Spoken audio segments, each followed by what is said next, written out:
Bonsoir les amis, est-ce que vous m'entendez bien? Est-ce que le chat, vous pouvez me dire si le son est bon?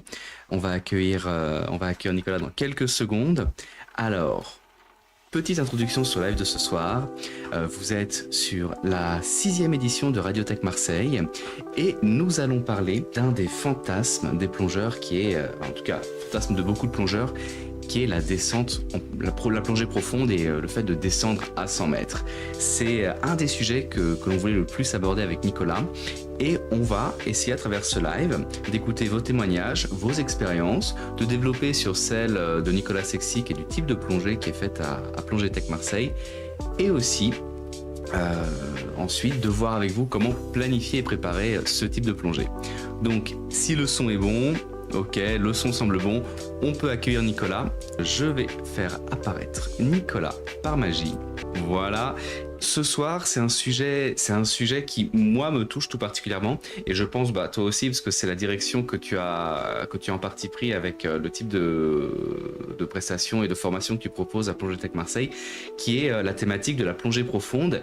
Et on l'a un petit peu englobé dans un titre un peu accrocheur, mais la fameuse barre des 100 mètres. La plongée à 100 mètres, c'est effectivement une barrière psychologique, un chiffre fascinant et inquiétant, qui représente pour beaucoup de plongeurs un Graal.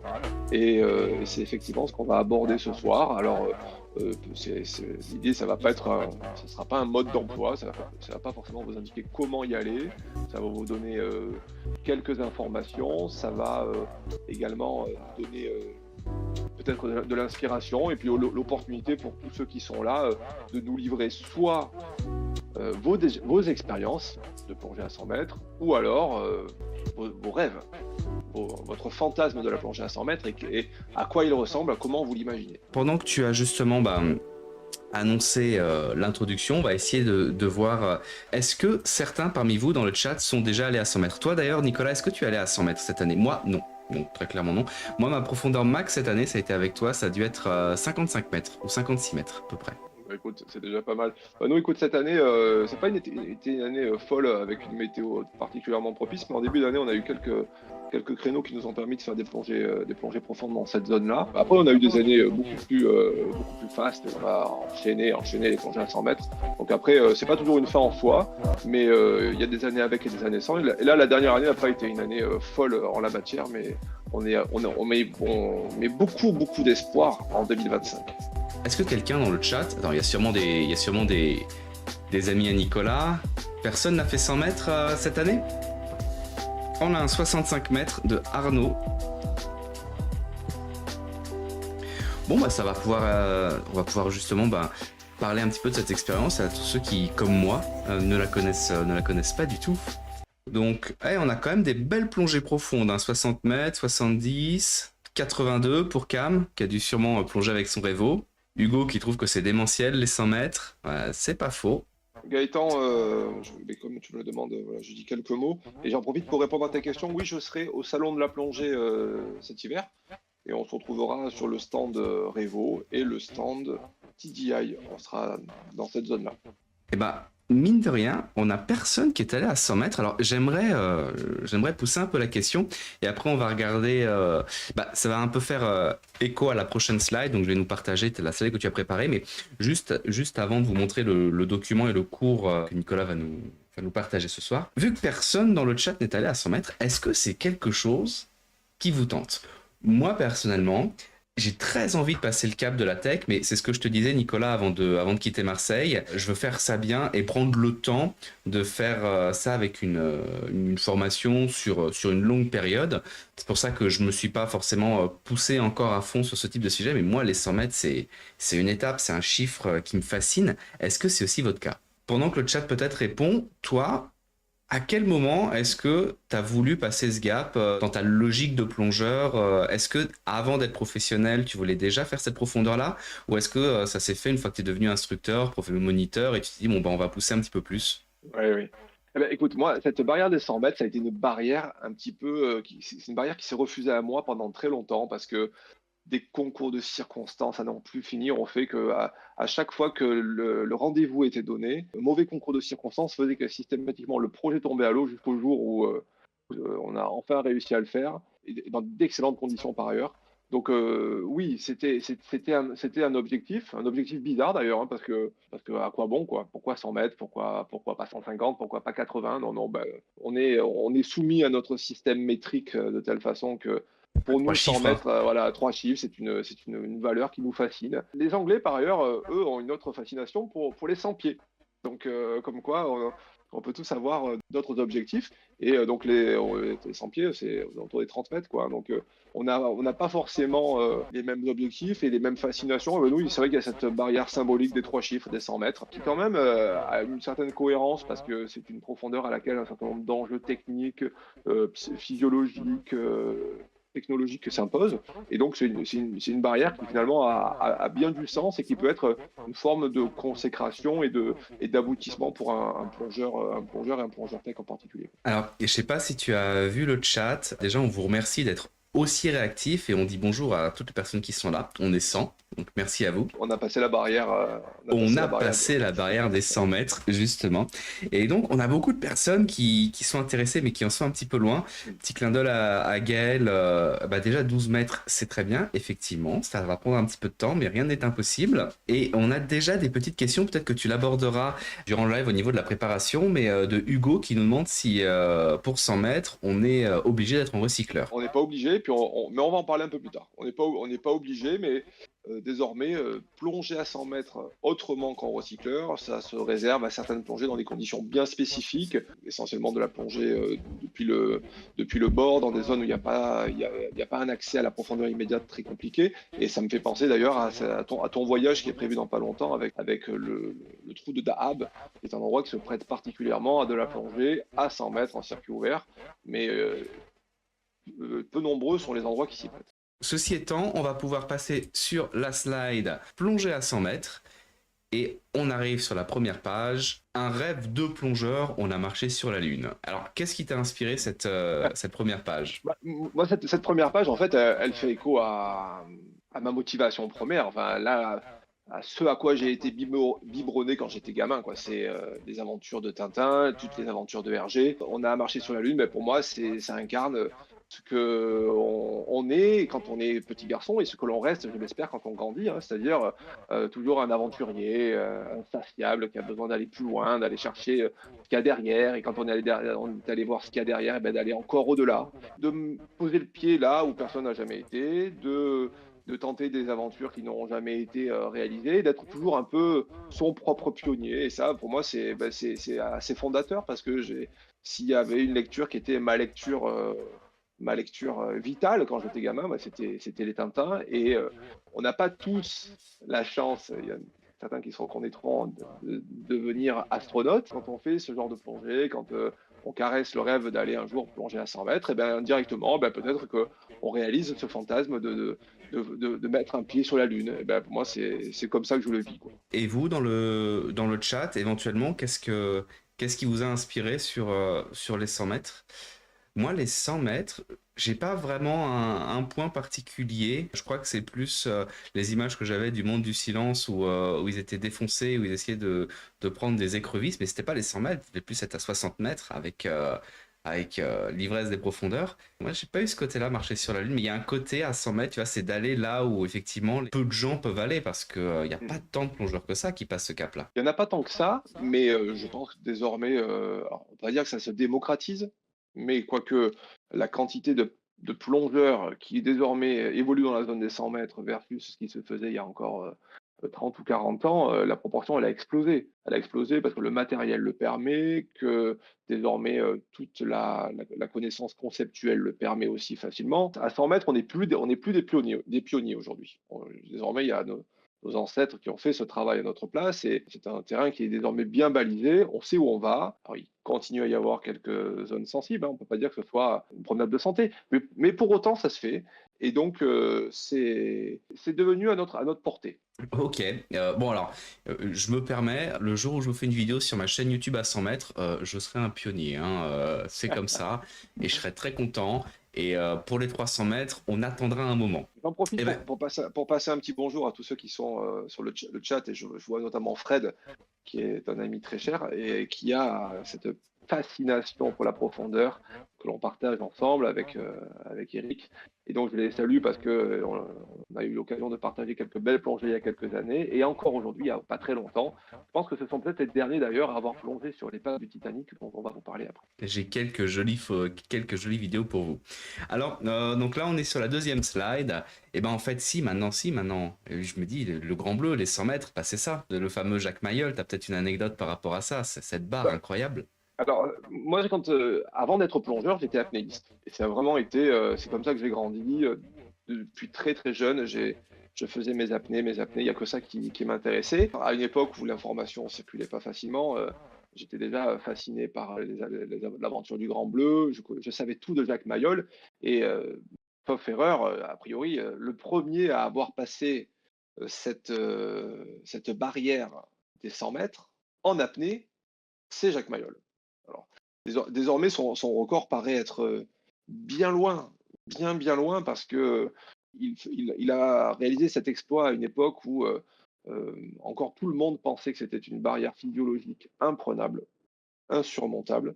Et il a, à l'époque, fait ce record de la plongée à 100 mètres dans ce qu'on appelle aujourd'hui la discipline du no limit, c'est-à-dire avec une gueuse lestée pour descendre et un ballon gonflable pour la remontée. C'est une descente flash éclair et une remontée à toute vitesse. Et désormais, ils sont nombreux, dont un Marseillais célèbre qui a battu ses records à la palme ces dernières années. Donc, la performance technique est allée désormais bien au-delà, la performance physiologique et sportive bien au-delà. C'était, quand on voit cette image de Enzo et de Jacques qui se font face, c'était tout un symbole à l'époque. Et je pense que pour nous, petits Français, en tout cas, le Grand Bleu aura largement participé à entretenir et à faire grandir ce fantasme de la barrière des 100 mètres. Ah, ben, plus que prometteur, parce qu'il a déjà remporté un nombre de records pas possible et de titres de champion du monde. C'est un des apnéistes les plus incontournables au monde et on n'est pas peu fiers qu'il soit de chez nous. Comment aller à 100 mètres? Vous allez voir cette image un peu comique, hein, évidemment. En tant que jeune papa, je n'ai pas pu m'empêcher de vous mettre un sous-marin piloté par un renard. Parce que pour aller à 100 mètres, il y a bien des façons d'y aller. Il y a bien des façons d'y aller. Si, d'ailleurs, parmi vous, il y en a qui ont la chance d'aller faire un voyage aux Galapagos. Aux Galapagos, il y a, je crois que c'est sur le bateau l'Agressor, vous avez la possibilité d'aller faire un baptême de plongée en sous-marin dans un sous-marin de type Triton, qui sont des sous-marins avec ces grosses sphères vitrées qui permettent de voir quasiment à 360 autour de vous. Ça vous coûtera aux alentours des 1000 ou 1500 dollars et vous allez pouvoir vous faire une plongée dans la zone des 200 ou 300 mètres. Et alors moi, j'ai jamais eu l'occasion de le faire, mais j'ai quelques copains qui ont eu l'occasion de vivre l'expérience et ils ont vécu un moment assez grandiose. Donc, cette barrière des 100 mètres, en fait, c'est aussi le moment où, au contact de l'eau, la lumière disparaît. Et je pense qu'il y a aussi cette notion-là de rentrer un petit peu dans une zone de nuit, une zone de mort, qui fascine aussi un petit peu. Et ben, ceux qui l'ont vécu en sous-marin ont passé un moment absolument grandiose et inoubliable. Donc pourquoi pas en sous-marin? Après, il y a évidemment la solution pour les sportifs les plus émérites et ceux qui auront envie de se risquer à de longues heures d'entraînement, pourquoi pas la plongée en apnée, hein, qui permettrait de le faire. D'ailleurs, si vous avez dans votre entourage des apnéistes aguerris qui dépassent assez régulièrement les 60 ou 70 mètres de profondeur, ils pourront vous faire part de leur expérience de la narcose en apnée. Et ça, c'est pas rien, parce qu'il n'y a pas de raison que l'apnée ne concerne que les plongeurs équipés d'un scaphandre, mais quand on est en apnée, il y a aussi des phénomènes de narcose, et donc il y a quelques témoignages qui sont assez fascinants. Et ensuite, plus accessible, c'est la plongée en scaphandre pour se rendre dans ces zones de profondeur. Alors, ce qui s'est longtemps pratiqué, mais qui est malheureusement extrêmement contraignant, c'est la plongée en circuit ouvert. Alors, il y a des endroits où ça s'y prête, on en parlait tout à l'heure, on parlait de Dahab notamment, parce que Dahab, c'est une zone qui vous permet d'avoir un accès quasi immédiat par un lien vertical à la profondeur des 100 mètres, sans tellement de déplacement, sans courant, sans contrainte, et surtout en s'équipant sur le bord, quoi, sur la plage. Et ça, il n'y a pas beaucoup d'endroits au monde qui permettent de le faire. Peut-être la promenade des Anglais à Nice, Mais en tout cas, chez nous, à Marseille, c'est pas possible. Il faut de longues dizaines de minutes de navigation pour y aller. Donc, on a le circuit ouvert qui permet d'accéder à ces profondeurs-là, mais moyennant un scaphandre particulièrement encombrant. Partez du principe que vous ne pourrez, si un jour vous voulez aller à 100 mètres en circuit ouvert, vous ne pourrez pas accéder à cette profondeur-là à moins d'un bibouteille de 2 fois 12 litres et de au moins 3 S80, donc 3 bouteilles de 11 litres. Donc un scaphandre qui au global quasiment va vous faire doubler de poids et de volume, donc vous allez avoir un scaphandre d'une centaine de kilos sur les épaules. Donc c'est pas, est-ce que toi, Kevin, c'est une configuration qui te branche? Alors, pour la blague, un petit peu. D'ailleurs, je pourrais à l'occasion vous montrer des configurations justement de certains amis à moi qui à Dahab ont fait des plongées à 100 mètres, enfin en tout cas à plus de 60 mètres au niveau du Blue Hole, avec le passage du Blue Hole, notamment TN Diver qui est peut-être avec nous dans le chat, et Arnaud qui justement alors pas fait les 100 mètres mais est allé à Dahab pour s'entraîner avec du multi-bouteille. Arnaud, si tu es là, dis-nous combien de bouteilles tu avais. Mais effectivement, ça fait un petit peu écho au live qu'on avait fait le mois dernier, que je vous invite aussi à voir sur comment choisir son recycleur.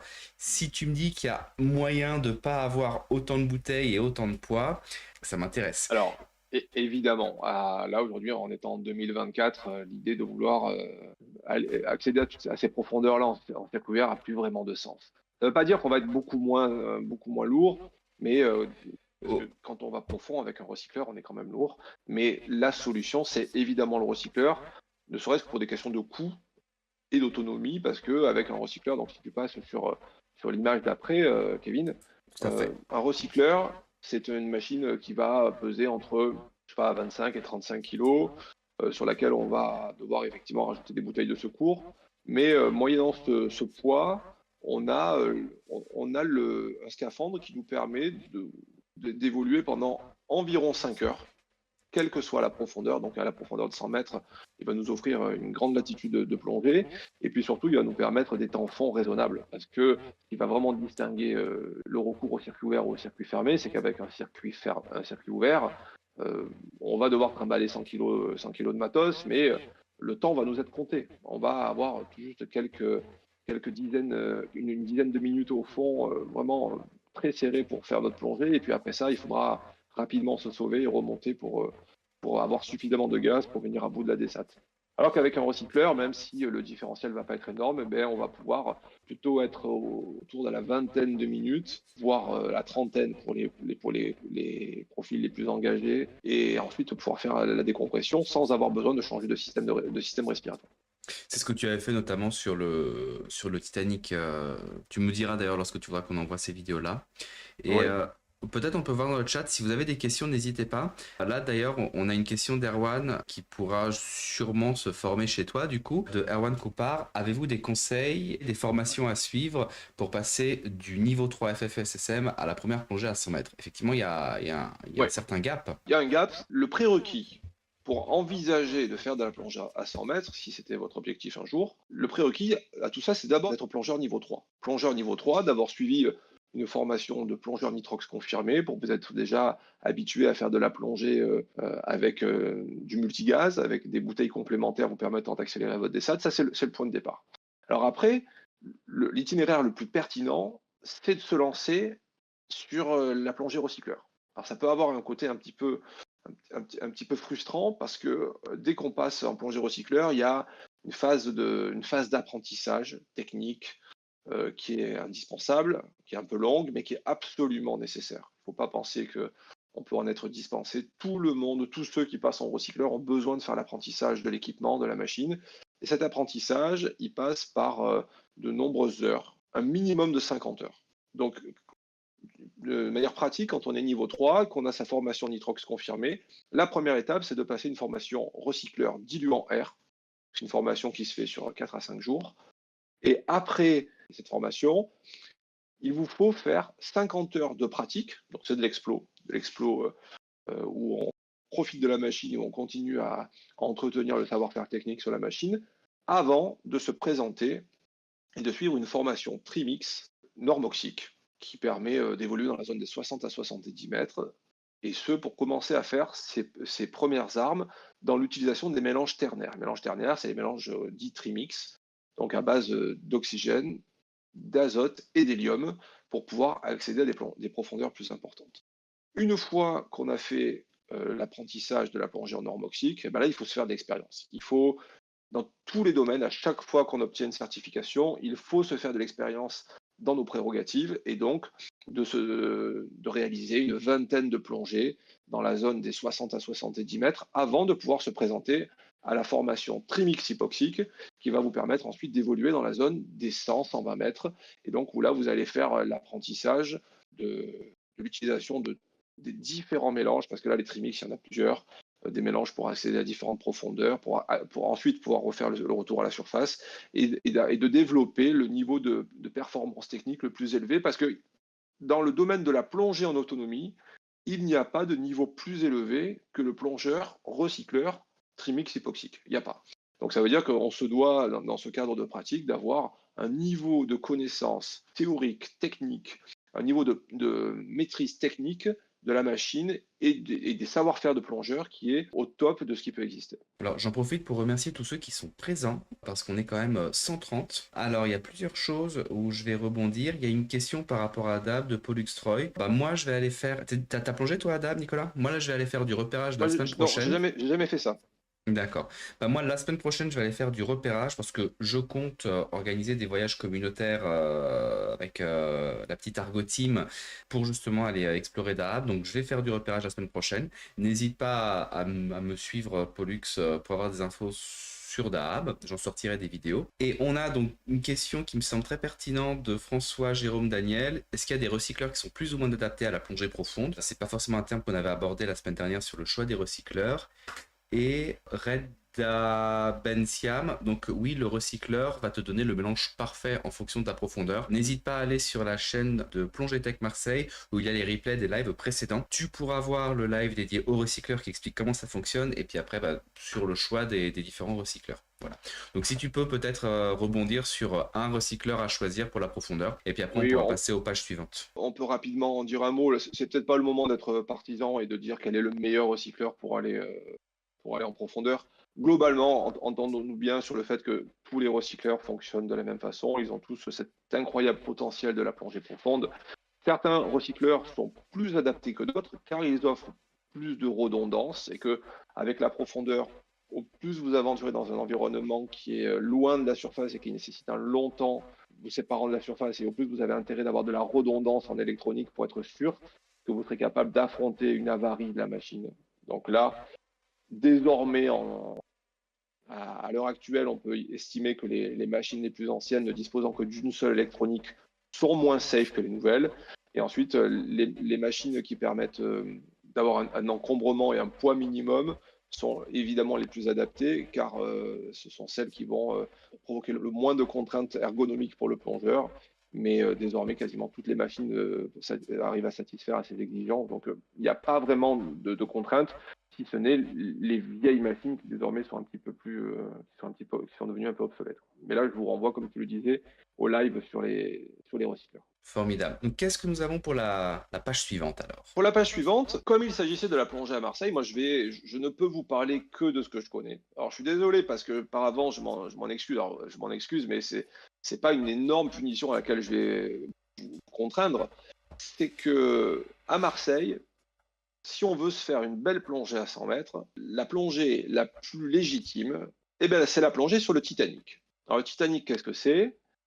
C'est un champ d'amphore antique posé sur 102 mètres de profondeur, donc la barrière des 100 mètres passés, dans une zone qui est pas trop éloignée en termes de navigation, quand même un petit peu, mais pas trop, modérément exposé au courant, bien que des fois ça puisse être une rivière, mais c'est ce qu'il y a de plus simple. Et donc, c'est une plongée à 100 mètres qui vous fait faire un bond de plus de 2000 ans dans l'histoire. Donc, tant qu'à vous parler de plongée à 100 mètres, moi, je ne vais pas être capable de vous parler d'une plongée au bord d'un lac ou dans une cavité, dans une résurgence. Non, j'ai que ça à vous proposer. Mais bon, globalement, c'est pas si mal, quoi. J'espère C'est pas mal. que vous acceptez l'invitation, mais c'est ce qu'on a de mieux à se mettre sous la dent ici. Et alors, c'est assez récent, un site qui a été découvert à la fin des années 90 par Henri Germain Delos, là, le fondateur de la Comex, à l'époque où tout le monde était à la recherche de l'épave de Antoine de Saint-Exupéry. Quand Henri Germain Delos est tombé sur ce tumulus amphore, il l'a baptisé lui-même le Titanic romain, parce que dans sa campagne de prospection à travers la Méditerranée, où il a, avec des sondeurs multifaisceaux, scanné une bonne partie de toutes les anomalies de terrain qui pouvaient exister, c'était à sa connaissance la plus grosse épave antique recensée en Méditerranée. Alors peut-être qu'entre-temps, j'ai d'ailleurs entendu parler d'épaves en Italie qui ont été identifiées, qui étaient peut-être plus grosses que celle-ci, mais en tout cas, elle est évidemment colossale. Alors colossale, entendons-nous bien, hein, les bateaux de transport de l'époque antique ne sont pas les supercargos d'aujourd'hui.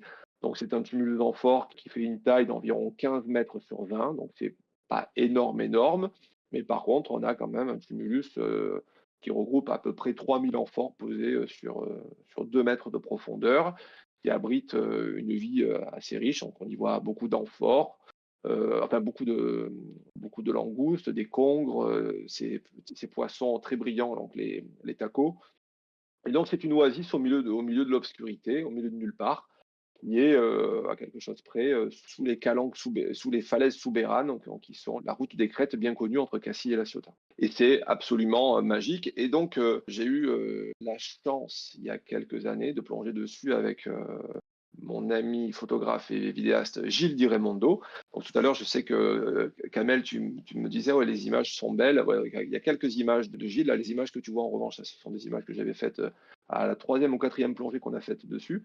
Et avec Gilles, donc Di Raimondo, on est les tout premiers à avoir plongé dessus en scaphandre autonome, parce que tout le monde cherchait la position du Titanic en se demandant mais où est-ce que cette épave peut bien être?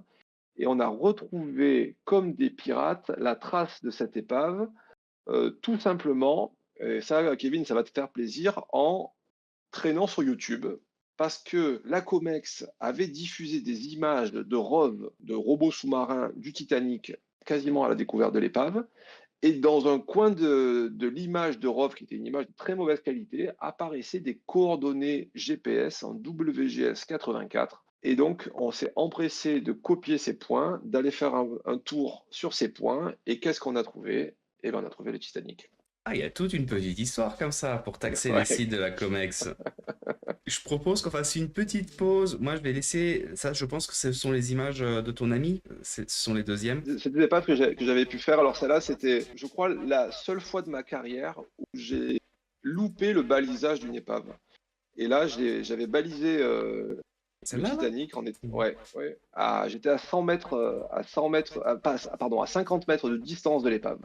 Et quand on est arrivé en bas sur le fond, donc à 102 mètres, il n'y avait rien. Il Aïe, n'y avait aïe, rien aïe, du aïe, aïe. tout. Et donc là, moi, j'avais 6 plongeurs qui étaient autour de moi, qui avaient fait, pour certains, le voyage plus loin. Donc là, tu as la liste des plongeurs qui s'affiche, qui étaient venus de très loin pour faire cette plongée. Et donc, eh ben, on a utilisé la vieille technique indienne qui consiste à éteindre les lumières, se plonger dans le noir et essayer d'observer dans l'obscurité si on voit quelque part au loin des poissons, et donc en l'occurrence c'est toujours des antias, s'affoler, et les antias au loin nous indiquent la direction épave, et donc sur 150 mètres, eh ben, j'ai porté la gueuse qui devait faire une vingtaine de kilos jusqu'à l'épave, et les plongeurs ont pu, pas longtemps, mais profiter quelques minutes de l'épave avant qu'on remonte, et finalement, elle n'était pas balisée, mais ça n'a pas été une plongée perdue. Incroyable, incroyable. Je vais remettre du coup l'autre vidéo plus longue du Titanic. Donc, ce que je voulais te proposer, c'est qu'on ait ces belles images qui tournent et on en profite pour regarder un petit peu le chat parce qu'il y a eu beaucoup de messages. Donc, on vous remercie d'être aussi actifs, c'est vraiment super. Est-ce que tu vois des questions, toi particulièrement, ou vous, est-ce que vous avez des questions par rapport à ces plongées profondes? Il y en avait une d'ailleurs qui était est-ce qu'il n'y a pas d'autres plongées profondes ou est-ce que c'est pas plus profond à Marseille? Je crois de Jonathan. Mais Alors, vu sur Marseille, on a un gros problème structurel sur nos plongées. Enfin, j'ai un problème, c'est pas un problème, mais la topographie de nos de notre environnement maritime est ainsi fait que assez rapidement, donc on a un plateau continental qui est très éloigné. Et donc, on a le plateau continental qui descend jusqu'à plus de 10 000 nautiques au large avant d'atteindre la barrière abyssale, donc le début de la fosse abyssale. Donc, on a ce plateau qui va jusqu'à 120-130 mètres de profondeur avant de se casser la gueule. Et pour ça, il faut naviguer beaucoup. Donc, chez nous, la profondeur, c'est pas une denrée facilement accessible. Il faut naviguer. Il faut naviguer assez longtemps avant de pouvoir accéder à des zones profondes, là où certaines zones dans le Var, et je pense à tous les copains du Var et surtout des Alpes-Maritimes, ont la chance de pouvoir accéder à 100 mètres à la sortie du port de Nice, ce qui n'est pas du tout notre cas. J'en profite pour passer un chaleureux bonjour à Pat. Après, c'est peut-être pas plus mal non plus, parce que tout à l'heure on mentionnait Dahab, mais cette accessibilité rend aussi certains sites accidentogènes. On a eu l'exemple justement avec le tombant des Américains, je crois, ou la promenade des Américains. Il y a Dahab, c'est un site qui est très connu pour ça, malheureusement. Oui, ce sont des zones, quand elles sont trop accessibles, qui du coup incitent aussi à tenter des records un peu fous, pas toujours avec les bons gaz, pas toujours avec les bonnes configurations. Et c'est vrai qu'hélas, Dahab, comme le tombant de la promenade des Anglais, sont pour certains des cimetières à plongeurs, où on y Ah, retrouve des gens qui ont tenté des plongées un peu folles, à 100 mètres et plus, à l'air souvent, avec des fois des configurations en monobouteille, enfin, des choses qui se pratiquaient et qui, bien heureusement, ne se pratiquent plus, car elles sont vraiment pourvoyeurs d'accidents et d'accidents tragiques. j'ai deux personnes aussi, donc je voudrais rebondir. Guillaume Vincent qui demande, donc je suis plongeur CCR Trimix Hippo avec de nombreuses plongées sous les 100 mètres et je cherche à plonger en mer à Marseille, qui contacter. Il est évidemment le bienvenu. Entendons-nous bien, c'est que là, je suis en train de vous parler de plongées qui sont évidemment difficilement accessibles et que l'on réserve aux conditions météo les plus propices et aux plongeurs qui montrent patte blanche. Évidemment, donc une plongée sur ce type de site, et c'est subordonné au fait qu'on ait fait connaissance, que vous ayez fait la démonstration que vous êtes totalement capable d'accéder à ces profondeurs et que tout le monde va prendre du plaisir et jamais se faire peur. Oui, parce qu'il va sans dire une plongée à 100 mètres bien organisée, ben, tout se passe bien, mais quand les choses deviennent problématiques à ces profondeurs-là, il faut être capable de réagir promptement. Et une petite question d'Olivier, mais je t'invite à avoir d'autres questions aussi, parce que vous avez été nombreux à interagir. Donc encore une fois, on essaye vraiment au maximum de répondre à vos questions et on vous remercie d'interagir avec nous dans le chat. N'hésitez pas, ça nous fait plaisir. C'est aussi pour ça qu'on fait des lives, c'est pour pouvoir interagir avec nous. Je sais que Nicolas adore. Et on avait Olivier qui nous demandait, en gros, évidemment on est sur du en gros, mais par exemple les plongées qu'on montre là, sur le Titanic, on est sur quoi comme type de paramètres en recycleur avec le temps fond et la DTR pour le Titanic? Le Titanic est une plongée intéressante parce que ça n'est pas une plongée pousse au crime, dans le sens où comme la profondeur n'est pas abusive, 100 mètres, c'est une profondeur qui est encore plus raisonnable qu'une plongée dans la zone des 120 ou 130, comme on peut avoir sur d'autres épaves près de chez nous. Et la taille du site est suffisamment modérée pour qu'on n'ait pas besoin d'y passer des heures. Donc nous, régulièrement, c'est des plongées sur lesquelles on va passer 15 à 20 minutes. Et quand on passe 15 à 20 minutes, en étant bien organisé, on a largement fait le tour, on a pu faire des images sous toutes les coutures et avec tous les points de vue, et ça nous suffit largement. Et donc, en ayant fait une plongée avec une quinzaine de minutes fond, eh ben, on va réussir à faire des plongées qui vont pas dépasser 2 heures. Et après, par contre, quand on veut vraiment prendre du temps et que les conditions sont bonnes, c'est-à-dire que souvent qu'on a de l'eau claire, parce que ce qui est intéressant sur cette plongée, c'est de profiter de l'ambiance. Vous avez vu là, quand on voit ces images où on voit tous les plongeurs d'un coup d'un seul, on a quelque chose comme 50 mètres de visible. Là, on y passe du temps.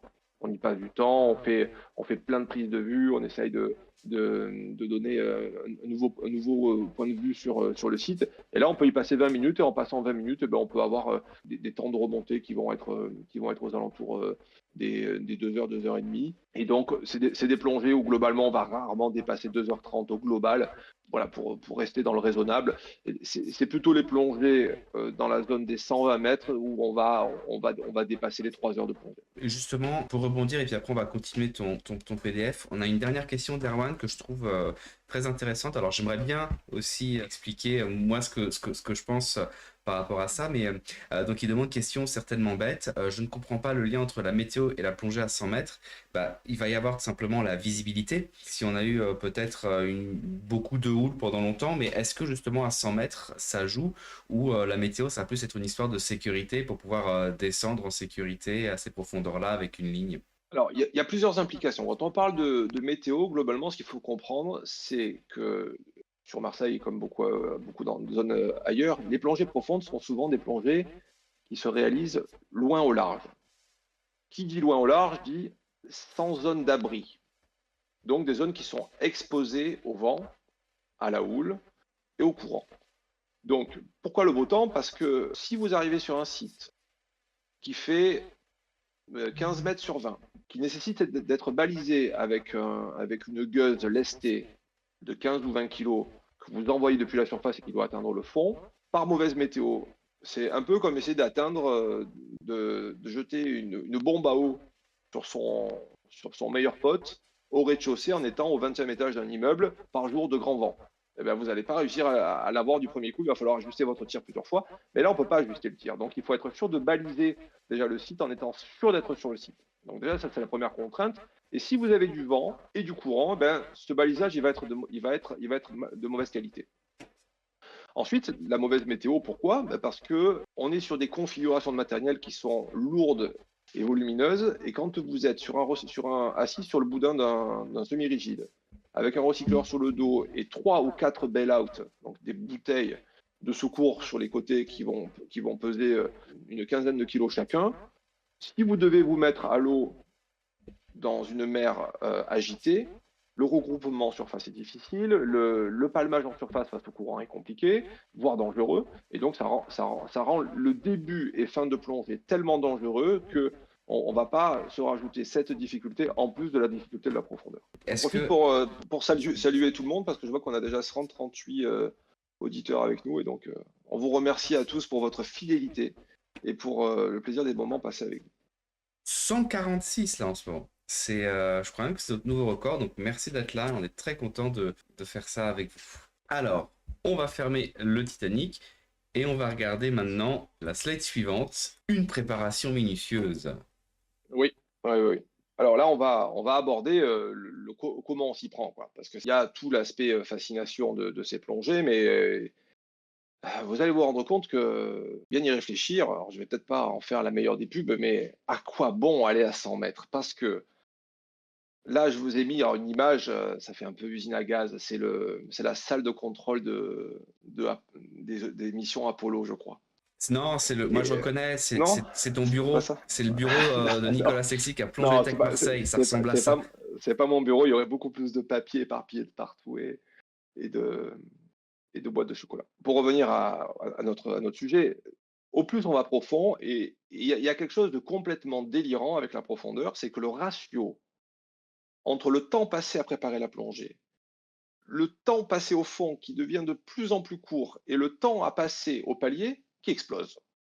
Donc, évidemment qu'il y a le frisson, évidemment qu'il y a toujours l'envie d'aller plus loin, de parcourir, mais il y a toujours un caractère un peu frustrant, sauf quand la plongée est vraiment magique, et auquel cas, les minutes au fond peuvent être très intenses et peuvent résonner longtemps dans la tête et dans le cœur, et auquel cas, le jeu en vaut la chandelle, mais il ne faut pas perdre de vue que quand même, ce sont des plongées qui sont très très lourdes en préparation, avec un temps vraiment, ça dure le temps d'un coup de fusil au fond, et après pour de longues heures passées au palier, et ça c'est dur, c'est dur.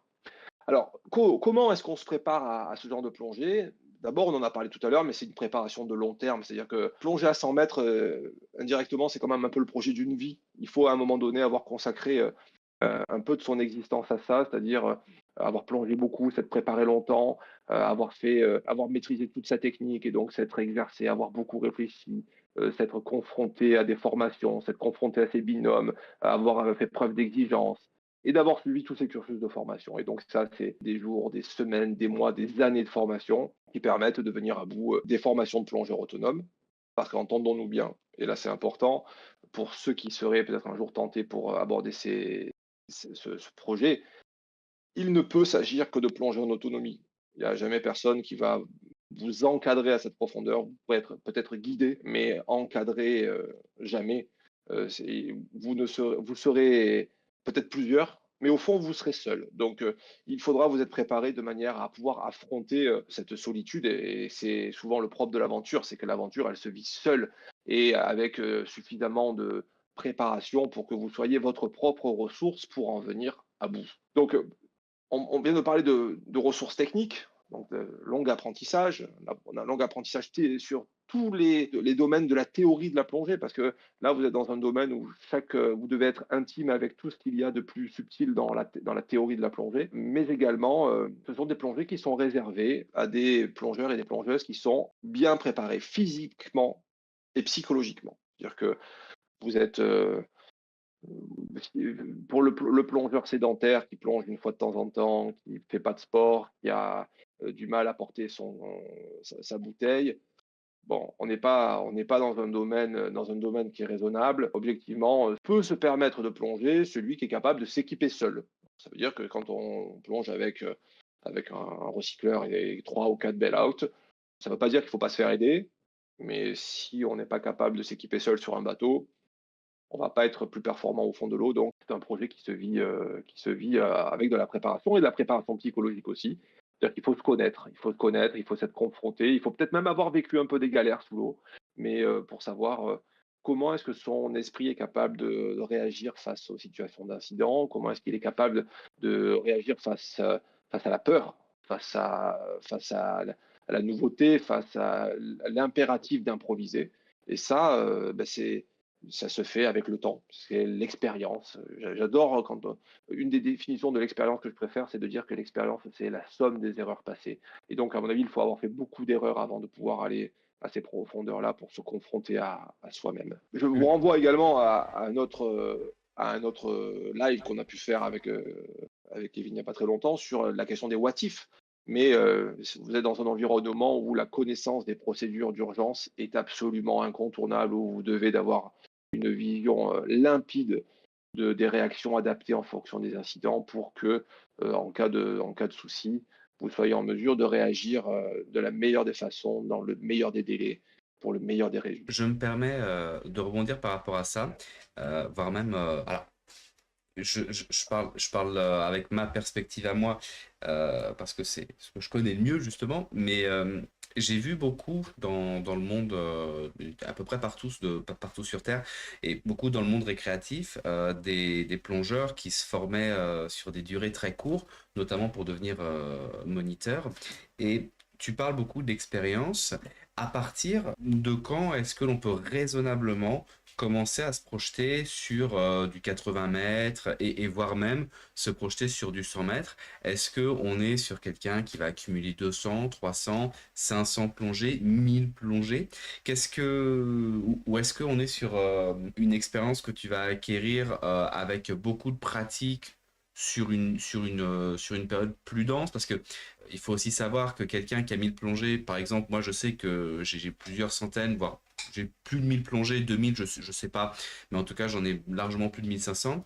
Mais si je le dilue et que pendant 6 mois je plonge pas, j'ai pas forcément les mêmes compétences à la reprise. Comment est-ce que on sent et on estime cette expérience? Eh bien, écoute, Kevin, c'est une question qui est géniale parce que tu le sais, on a passé une année ensemble pendant lesquelles tu t'es confronté à des tas de plongeurs avec des tas d'objectifs différents. Et c'est une question à laquelle il y a 1000 réponses, mais à laquelle il n'y a pas de réponse.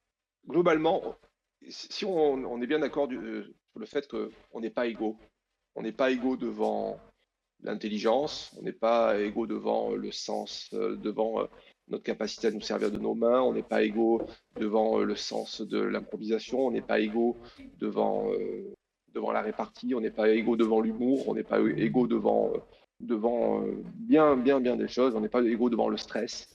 Et en fait, tout ça, ça dépend des gens. Ça dépend des plongeurs, ça dépend des profils physiques, psychologiques, des histoires, des aventures de vie. Mais en la matière, moi, j'ai tout vu. J'ai vu des plongeurs avec un esprit très rationnel, un mental très construit, très fort, très intelligent, qui étaient capables d'accéder à ces plongées en 150 plongées, en étant particulièrement en sécurité, en étant très efficace. mais parce qu'il y avait beaucoup d'intelligence, beaucoup de bon sens, beaucoup de capacité à rebondir, beaucoup de capacité à analyser. La responsabilité en tant que formateur de ne pas aller laisser aller plus loin ceux qui ne peuvent pas aller plus loin, en faisant preuve de psychologie, en expliquant pourquoi, soit même de s'interdire d'aller plus loin que ce qui a déjà pu être parcouru quand tu l'as dit, quand on n'est pas dans le coup. Est-ce que parmi vous, dans le chat, vous avez rencontré des moments un petit peu clés ou est-ce que vous êtes peut-être pour certains bloqués un petit peu justement avec cette difficulté peut-être de réaction naturelle, que ce soit à 40 ou à 50 mètres En attendant, j'en profite pour passer un petit bonjour à Renaud, et ton commentaire me touche beaucoup. Renaud, qui est un plongeur émérite, qui a passé plus de temps à 100 mètres et au-delà que bien des plongeurs en France, et je sais qu'on a eu l'occasion de travailler il n'y a pas très longtemps ensemble, et j'ai adoré les heures de travail passées ensemble, en espérant que ça aura été profitable pour la suite de tes plongées, et merci encore pour ta confiance. Tu veux développer sur la gestion des risques, Nicolas? La gestion des risques, oui, oui, moi j'aimerais bien qu'on en parle, parce que donc ça t'amène à passer à l'image suivante. Dans ces plongées, il y a le risque acceptable, il y a le risque inacceptable, et ça, c'est le plongeur qui va définir quel est le curseur qu'il veut se fixer. Dans l'hypothèse de vivre une fois le frisson en toute sécurité de la plongée à 100 mètres, il est désormais possible d'accéder à cette profondeur-là en prenant moins de risques qu'un open water à 20 mètres de profondeur. C'est une grosse phrase que tu viens de dire Je là. sais, je sais, mais moyennant du travail, moyennant de la préparation, moyennant de la lucidité, moyennant beaucoup de rationalisme, il est possible d'aller faire une plongée sur le Titanic pour un temps fond réduit, passer cette barrière, remonter en sécurité, en ne dépassant pas des durées de décompression délirantes, et de remonter là avec un niveau de risque tout à fait acceptable. Le risque, il va essentiellement dépendre, on en a parlé, mais de se limiter à des météos qui soient très adaptés. Après, bien sûr qu'il est possible d'aller se plonger sur une épave à 130 mètres de profondeur avec un vent à 5 Beaufort et du courant. Tout est possible. Mais si on veut optimiser ses chances que les choses se passent bien, on a intérêt de mettre toutes les chances de son côté, parce que on est dans un environnement où, à la seconde où ça commence à accrocher, tout prend des proportions assez dingues. Et j'étais assez content tout à l'heure d'entendre Fred dans le chat rappeler que on ne doit prendre aucune plongée, de la première jusqu'à la millième, jusqu'à la 10 millième, qu'elle soit à petite ou à grande profondeur, comme une plongée facile. Le fait d'aborder chaque plongée avec une certaine forme de paranoïa, non pas malsaine, mais plutôt vertueuse, qui va faire que votre plongée va bien se passer.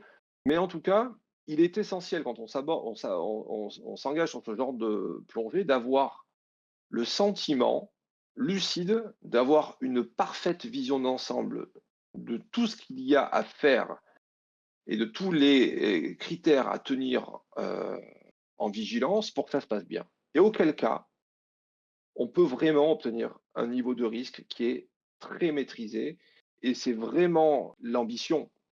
Mais l'ambition, et moi je le redis, c'est que les plongeurs que je forme pour accéder à cette profondeur-là sont souvent des gens très, très rationnels, des gens très entraînés, mais c'est pas des survivors, c'est pas des aventuriers de l'extrême, c'est des gens avec la tête bien faite, et avec une condition physique adaptée, qui se donnent les moyens, des gens motivés qui se donnent les moyens, mais ce ne sont pas des surhommes. Et ça n'est pas un projet limité à des surhommes. Je me permets juste aussi de rebondir sur ce que tu as dit par rapport aux plongées. Chaque plongée doit être prise au sérieux, dans le sens où je pense que tu me contrediras pas là-dessus. Moi, c'est quelque chose qui m'est arrivé. Alors, je me suis jamais vraiment mis en danger dans des plongées, mais toutes mes plongées critiques où j'étais dans des situations inconfortables, pas en danger direct, mais où j'étais en inconfort, c'était systématiquement des plongées où que j'avais pris un petit peu à la légère en pensant que j'avais l'expérience, c'est bon, ça va, ça passe, je l'ai déjà fait plein de fois, je sais ce que c'est, et puis, ah ben en fait non. et je me suis retrouvé hors de ma zone de confort parce que j'avais pas prévu, enfin parce que j'étais trop confiant justement. Et c'est Mm. peut-être des choses que toi en tant que professionnel, tu as aussi expérimenté. Alors oui, je te rejoins tout à fait parce que indirectement, il doit falloir avoir un peu de chance, mais je reviens un peu avec le temps sur cette notion. Pour ma part, il m'est arrivé, j'ai failli mourir quelques fois sous l'eau, c'est arrivé. Et à chaque fois, c'est toujours parce qu'il y a eu un excès de confiance ou parce qu'il y a eu des erreurs cumulées qui ont été faites, assez rarement liées à une dégradation instantanée de l'environnement. Et donc, ce qui est en cause, toujours, c'est l'excès de confiance en soi, ou le manque de préparation, le manque de lucidité, cette cette fâcheuse tendance à penser que la situation, que c'est la chance qui va nous aider à finir la plongée. Il ne faut pas s'en remettre à ça. C'est pas une bonne approche et c'est avant tout le rationalisme qui nous permet d'éviter ce genre de situation. Et moi, je ne regrette pas toutes les folies que j'ai pu commettre à l'époque parce que j'ai toujours voulu être sûr de savoir de quoi je parlais auprès de mes plongeurs. Donc, j'ai fait énormément d'expériences, beaucoup. J'ai fait des choses rigolotes et peut-être qu'un jour on fera un sujet de live ce sujet pour que je vous partage toutes mes anecdotes d'expérience. Mais désormais, je suis dans une approche qui est beaucoup plus rationnelle où j'essaye d'être certain de savoir ce que je fais avant de le faire plutôt que de m'en remettre à ma capacité d'improviser. Excuse-moi, je dois juste rajouter quelque chose parce que ma mère ou ma compagne pourrait voir ce live. Je pense que tu seras d'accord avec moi. Mon naturel angoissé et paranoïaque fait que je ne fais pas le même nombre d'expériences que Nicolas, hein. Donc ne t'inquiète Mais pas. le fait que tu sois naturellement inquiet est, je pense, un excellent mindset et un bon prérequis à ce type de pratique, c'est le fait d'être l'anxiété, l'inquiétude est une façon de mobiliser dans son esprit des scénarios catastrophes et donc d'imaginer, de virtualiser, de mentaliser des situations anormales et donc d'avoir la possibilité de résoudre avant qu'elles arrivent pour de vrai ces situations avant de les vivre en réel. Donc tant que ça n'est pas paralysant et maladif, je pense que c'est plutôt un bon mindset. Bon, formidable. On va avancer un petit peu ce live, justement, dans la gestion des risques. Une chose qui va nous permettre de baisser significativement nos risques, mais tu vas l'expliquer mieux que moi, ça va être d'avoir l'esprit lucide. Et pour avoir l'esprit lucide, on peut tricher, notamment en utilisant différents gaz. Alors, c'est pas qu'on doit tricher, c'est qu'on doit s'adapter. C'est-à-dire que, et là, vous savez que la plongée que l'on pratique à l'air, nous, à 60 mètres, on fait partie quasiment des seuls à la pratiquer à cette profondeur. Partout ailleurs, normalement, on se limite plutôt à la profondeur de 40 mètres à l'air, parce qu'au-delà, notre degré de lucidité, de capacité de raisonnement est altéré. Et donc, on va préférer des gaz qui vont nous offrir la possibilité de disposer de toutes nos facultés intellectuelles en diminuant considérablement le risque de narcose. Et pour ça, on va utiliser quoi? On va utiliser du trimix. Trimix, donc, est un mélange fait à partir de l'air modifié, on peut dire. C'est un mélange ternaire composé d'oxygène, d'azote et d'hélium, dont on va faire varier la proportion des différents gaz en fonction des différentes profondeurs cibles. Est-ce que vous avez des questions relatives au Trimix? Je viens de voir un commentaire que je trouve assez cool. Enfin, bon, après, celui qui craint n'a rien à craindre. Donc, sa mère n'a pas à s'inquiéter pour lui. Merci, Il y a, Ryan. il y a quelques pépites, merci pour les pépites. J'en profite pour saluer Christian, qui fait partie de ces plongeurs aussi qui m'ont beaucoup inspiré, qui a pratiqué la plongée au trimix en recycleur à une période où personne ne faisait ça. Et ça fait partie des pionniers français de la discipline. Christian, merci pour cette petite référence à mon niveau 4 de l'époque. Je vois que tu as conservé une mémoire impeccable. Ça doit être grâce à tout cet hélium que tu as respiré. Je lève mon petit bouillon du soir à Christophe, du coup. On Christian, passe à la Christian. slide suivante. Pardon, Christian. Oui. Euh, Alors oui, pour la slide suivante, l'idée c'est de commencer à vous faire goûter à toute la méthodologie de préparation d'une plongée à 100 mètres. Donc on va pas vous donner la recette intégrale de la bouillabaisse marseillaise, pas du tout, mais je vais vous expliquer rapidement comment on va concevoir un gaz pour aller à 100 mètres de profondeur. Alors parmi vous, il y a des plongeurs recycleurs, je le sais. Et donc on va faire un petit calcul ensemble pour voir quel est le gaz le plus adapté pour aller à une profondeur donnée. Et donc là, en l'occurrence, la profondeur de 100 mètres.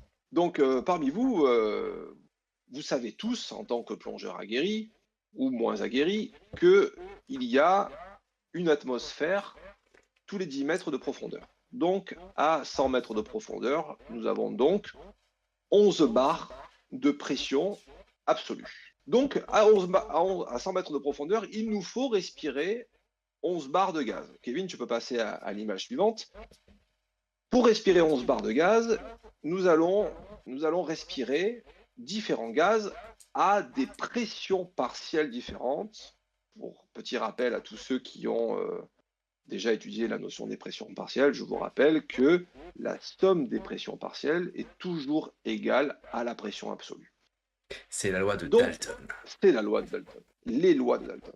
Donc, à la pression de 100 mètres, si je veux respirer un gaz à 11 bars de pression qui m'offre toutes les conditions de sécurité et de confort, il va devoir respecter quelles contraintes ce mélange? On va lui demander de ne pas respirer, de ne pas dépasser 1,6 bar de pression partielle d'oxygène. Alors, vous me direz, mais pourquoi pas 1,4? Là, en l'occurrence, comme il s'agit d'un bail-out, donc une bouteille de secours pour remonter à la surface, et que dès qu'on respire dessus, on remonte, j'ai choisi la valeur de 1,6. Si vous étiez plongeur souterrain, on préférerait plutôt la valeur de 1,4, mais là, on va prendre 1,6. Ensuite, pour respecter la contrainte de la profondeur narcotique équivalente à laquelle tous les plongeurs sont lucides, nous allons nous fixer comme objectif dans notre mélange de ne pas dépasser une profondeur narcotique équivalente à celle que l'on aurait en respirant de l'air à la profondeur de 30 mètres. Et qu'est-ce qu'on a comme pression partielle d'azote à 30 mètres de profondeur quand on plonge à l'air? On a 0,8, donc qui est le pourcentage d'azote de l'air, multiplié par la pression absolue qui est 4 bars, donc 4 fois 0,8 nous donne 3,2. Donc, si je ne veux pas dépasser une profondeur narcotique équivalente de 30 mètres, je vais m'accorder 3,2 bars de pression partielle d'azote dans mon mélange. Donc 1,6 plus 3,2, ça me donne 4,8. Si je déduis ça à mes 11 bars de pression absolue, j'obtiens 6,2 bars de pression partielle d'hélium. Et donc là, j'obtiens déjà le mélange idéal pour aller à la profondeur qui s'exprime non pas en pourcentage comme c'est la tradition, mais en pression partielle. La tradition, quand on évoque la composition d'un mélange trimix, consiste toujours à évoquer le mélange en l'indiquant par le diminutif TX pour trimix, suivi du pourcentage d'oxygène slash le pourcentage d'hélium, comme quand on parle de nitrox. Si vous utilisez un nitrox 32, on ne dit pas nitrox 3268, on fait toujours abstraction de la valeur de l'azote. Et là, donc, nous, on évoque uniquement le pourcentage de l'oxygène et de l'hélium. Et comment on fait pour tomber sur le pourcentage des gaz? Eh bien, on va diviser la pression partielle d'oxygène par la pression absolue. Donc, 1,6 que divise 100 nous donne 14,5. Et l'hélium, 6,2 que divise 11 nous donne 56,3. Donc, si tu passes, Kevin, à l'image suivante, on voit que le meilleur trimix, le meilleur bail-out trimix pour aller à la profondeur de 100 mètres pour aller visiter le Titanic, c'est le trimix 14,56. Alors, cette valeur-là, on peut évidemment la modérer, la nuancer. Là, je suis parti sur des valeurs sur des profondeurs narcotiques équivalentes de 30 mètres. Elles peuvent être revues à la hausse ou à la baisse en fonction des conditions de plongée, mais pour chez nous, c'est vraiment une approche idéale. Donc le Trimix 1456, qui est souvent d'ailleurs chez nous plutôt arrondi aux alentours des 12,60 pour nous permettre d'accéder aussi aux plongées les plus profondes de la rade sur les épaves aux alentours des 120 mètres. Donc voilà, là on vient de vous donner une petite recette. Alors il y en a plein d'autres. Pour aller sur le Titanic, N'imaginez pas que ce qu'on vient de vous dire vous suffira pour vous rendre sur le Titanic accompagné de votre pédalo. Non, il y a bien d'autres choses à savoir, mais là, ça vous donne déjà un premier aperçu justement des connaissances et des savoirs que l'on développe quand on fait la formation Trimix. On apprend à concevoir tous les gaz dont on peut avoir besoin. On apprend également à les fabriquer, à les gonfler. Et donc là, dans l'éventail des choses qu'on a à apprendre, eh bien, vous allez apprendre à calculer les gaz bail-out, à calculer les gaz diluants, les différents gaz d'éco et travel pour la remontée. Et ça fait partie. C'est une des pièces du puzzle qui constitue la formation Trimix. On va prendre quelques minutes juste pour regarder d'éventuelles questions dans le chat. Moi, je voudrais m'assurer aussi avec vous que vous comprenez bien à minima la logique. Évidemment, là, on est sur une démonstration technique pour que vous compreniez l'idée à travers un trimix. Mais comme l'a dit Nicolas, ce mélange-là n'est pas une recette que vous devez appliquer pour aller à l'arrache faire vos plongées. Il faut être formé avec précision. Là, on est vraiment sur une petite démo. En l'occurrence, est-ce que dans le chat, vous comprenez l'intérêt de baisser son pourcentage d'oxygène? Pourquoi est-ce qu'on va faire ça? Pourquoi est-ce qu'on fait attention aussi à notre pourcentage d'azote? Et est-ce que vous avez des questions? J'en ai vu certaines passer concernant les transferts, les effets, la diffusion isobar. J'en Allez-y. profite pendant que tu poses ta question, Kevin, il y a quelques questions qui sont posées, je pense à Philippe, que je salue, Allez-y. qui me pose la question, quelles sont les meilleures applications pour iOS pour la déco et planifier. Désormais, moi, je ne te cache pas que l'outil que je préfère utiliser pour planifier, c'est le Fairwater lui-même, c'est-à-dire l'ordinateur qui a un mode déco qui est fantastique, d'ailleurs, dont on a fait la démonstration avec Kevin lors d'un live consacré à la planification. C'est un très bel outil. Après, sur iOS, moi j'ai utilisé Baltic qui est très bien, ainsi que Multideco, qui sont des applications qui sont assez ergonomiques et qui fonctionnent relativement bien. Donc moi je recommande ça et puis vraiment pour la simplicité, définitivement le Fairwater. Il y a des questions qui m'ont été posées concernant la consommation au fond, vidage de masque.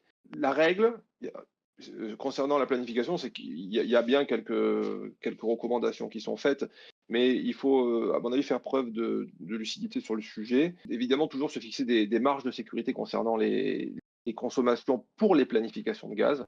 Communément, on est souvent amené à utiliser soit des pourcentages de réserve sur les bouteilles en fin de consommation, ou alors des fréquences de consommation très élevées, de l'ordre de 30 à 40 minutes.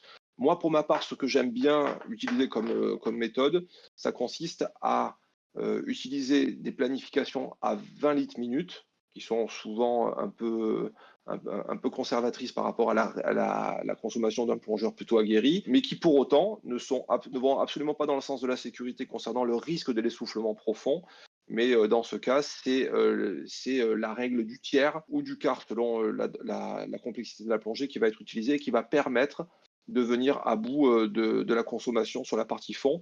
À mon sens, il n'est pas raisonnable pour la planification de planifier toute sa plongée sur des fréquences ventilatoires très élevées du type 30 litres minute, car jamais une plongée ne va se finir intégralement à 30 minutes, à l'exception du moment de l'incident et donc du séjour fond.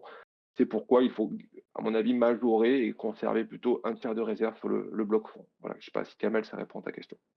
Et de toute façon, malheureusement, en cas d'essoufflement, en cas de vrai essoufflement, on monte à des consommations d'air tellement énormes à ces profondeurs-là que j'ose même pas imaginer ce qui va se passer, quoi.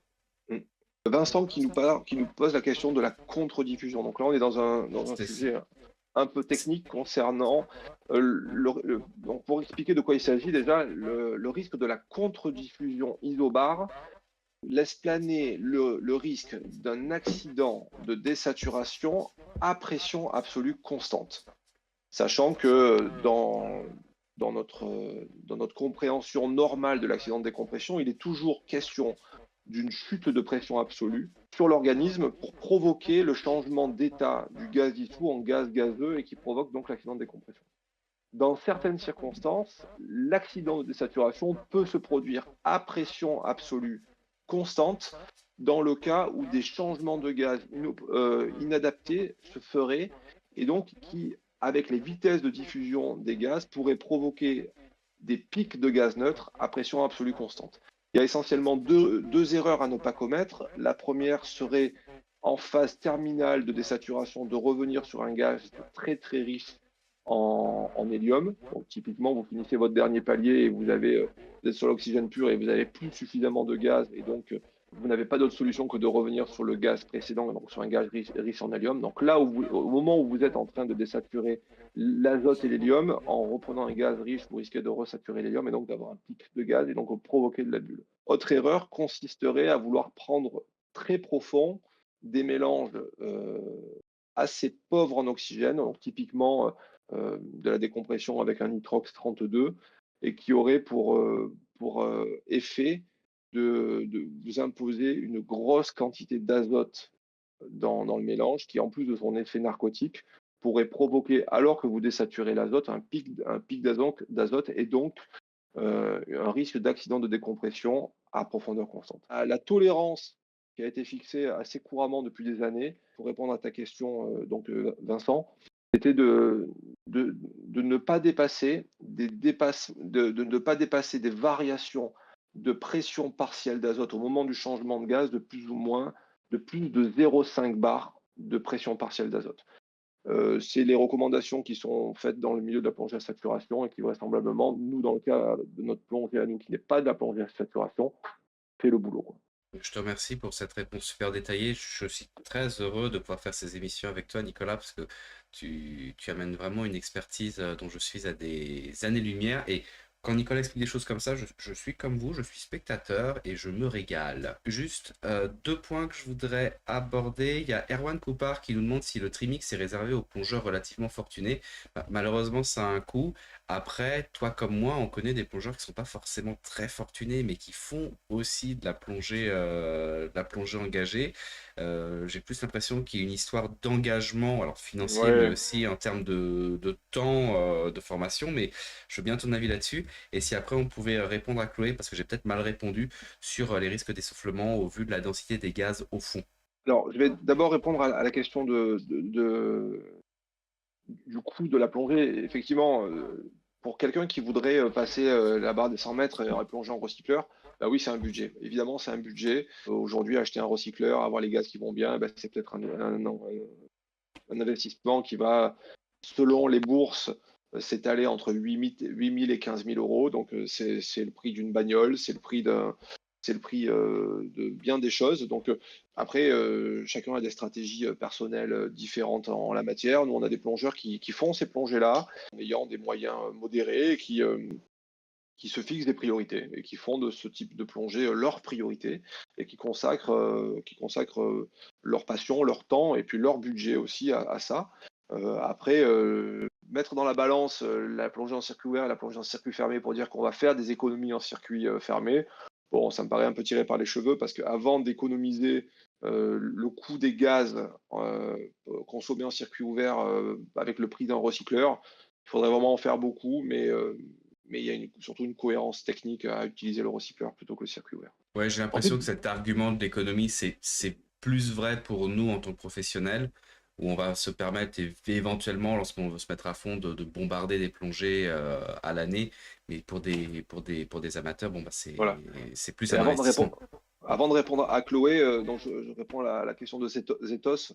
La durée de vie d'un recycleur, moi j'ai tiré des recycleurs jusqu'à 500 heures, donc c'est quand même pas mal. Je pense que c'est largement le délai qu'il faut pour amener sa machine à 100 mètres, voire bien au-delà. Et en termes de coût, bah, c'est un coût qui est relativement modéré, hein. Si la machine elle est bien entretenue, l'entretien annuel d'un recycleur lissé sur plusieurs années va osciller entre, allez, on va dire 300 et 400 euros par an pour maintenir une machine parfaitement fonctionnelle. Et donc, je réponds à la question de Chloé, le risque d'essoufflement au vu de la densité du gaz est-il réel? Oui, évidemment qu'au plus on va profond, au plus la densité du gaz augmente, mais le trimix permet de répondre à cette problématique de l'essoufflement parce que en respirant sur l'hélium, qui est un gaz qui est 7 fois moins dense que l'azote, en rajoutant de l'hélium dans un mélange, on va considérablement alléger le poids du gaz qui va se déplacer dans le recycleur. Le recycleur, qui d'ailleurs est un outil, est un scaphandre qui impose plus de difficultés à la respiration, mais en respirant du trimix dans un recycleur, on va respirer un gaz qui va être léger et qui va permettre de satisfaire, en l'occurrence, en la matière, il y a désormais des standards qui s'imposent au sein des agences de certification et qui vont nous permettre de respecter des poids au litre du gaz pour s'assurer au fond qu'on ne va pas prendre plus de risques d'essoufflement que dans des profondeurs de 30 mètres avec de l'air. Je te remercie. Je te remercie, Nicolas. Antoine, il a posé à de nombreuses reprises, je crois, la question sur les gradient factors. Oui. J'ai peur que ce soit un très très long sujet à développer. Ça pourrait peut-être même faire l'objet d'un live, mais peut-être si tu arrives à y répondre. Concernant la question d'Antoine, il y a d'abord, il faut que je fasse un gros salut à Antoine. Et vraiment, si je pouvais le serrer dans mes bras, je le ferais, parce qu'Antoine est un plongeur qui nous vient du sud-ouest, que j'affectionne particulièrement. Antoine, tu pourras peut-être nous rappeler depuis combien de temps tu plonges, depuis combien de temps tu plonges en recycleur et quel âge tu as désormais.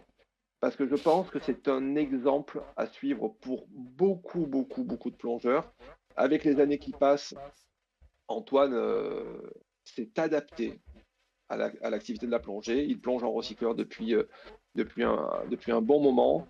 Et la dernière fois qu'il est venu plonger ici, les conditions n'étaient pas faciles. Il était avec son recycleur. Il enchaîne les gestes avec une précision chirurgicale. Il n'y a aucun geste qui ne sert à rien. Il pèse ses efforts. Il a des routines hyper calculées qui fait qu'il est d'une efficacité redoutable avec vraiment beaucoup d'exemplarité pour beaucoup de plongeurs. Donc Antoine, bravo encore. Et je te souhaite encore beaucoup, beaucoup de plongées comme tu les aimes et comme tu les fais. Et pour répondre à la question des gradient factors, en la matière, c'est un sujet épineux parce que les gradient factors, quand on parle de gradient factors, on parle de facteurs de conservatisme sur la décompression. Pendant de très nombreuses années, on a privilégié des gradients factors qui généraient beaucoup de paliers profonds pour de la plongée au trimix. Désormais, on en revient un petit peu et on privilégie plutôt des gradients factors avec des couples jumeaux symétriques, donc plutôt aux alentours des valeurs proches des 70, donc plutôt des 50-70, quand il y a quelques années on faisait du 30-80. Désormais, les gradients factors utilisés en 50-70 prouvent que ça se passe très très bien. Et ça répond à une autre question qui a été posée tout à l'heure par les amis de la DAMS. Et effectivement, pourquoi ne pas plonger qu'avec de l'hélium? Eh ben oui, ça serait effectivement une très très bonne idée parce que l'expérience prouve, et c'est pas pour rien que désormais les professionnels ne plongent que à l'héliox, c'est-à-dire avec des mélanges binaires avec de l'hélium et de l'oxygène et pas d'azote. Et ce sont des mélanges qui sont assez exigeants techniquement, parce qu'ils nécessitent des profils de remontée très précis, mais qui par contre en statistiques d'accident de désaturation sont très très bons. Donc l'avenir de la plongée très profonde pour les plongeurs les plus performants, c'est certainement effectivement le recours au mélange Heliox avec des GF qui se rapprochent des 50-70 ou peut-être des 70-70. Et donc j'en profite pour saluer mon ami Thibaut de la Ciotat qui a adopté cette approche depuis quelques années avec beaucoup de succès et qui a des statistiques qui sont excellentes en la matière. Est-ce que tu souhaites aller sur l'autre slide le jour J et peut-être qu'on pourrait montrer certaines images, notamment celle du sous-marin qui est incroyable, ou on le garde pour la fin? Alors, si tu veux bien, on pourrait. Mhm. Je t'ai envoyé aujourd'hui un extrait qui dure pas longtemps, qui dure une petite minute, d'une arrivée de plongée à 100 mètres de profondeur. Alors j'en ai deux. Est-ce que c'est celle qui est vraiment au fond ou dans le... Je te parle de celle qui est tout au fond. Tout au fond, donc on est dans le Ouais. noir. Ok. Alors, voilà. Elle est lancée, elle va apparaître. Alors il y a un décalage entre ce que tu vas voir et... Donc là, Je la l'image lance.